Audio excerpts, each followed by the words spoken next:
Ce qu'on appelle le stress, ce n'est ni plus ni moins qu'une réaction en fait dans le cerveau qui, face à un facteur de stress, va produire du cortisol. Et c'est pour ça qu'on l'appelle justement l'hormone du stress.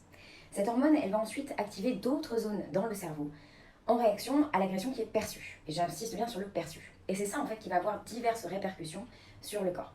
Le stress, c'est une notion qui est très large. Tout le monde en parle, mais personne ne sait vraiment comment l'expliquer. Il peut être physique, il peut être émotionnel, psychologique ou même environnemental, comme la pollution par exemple.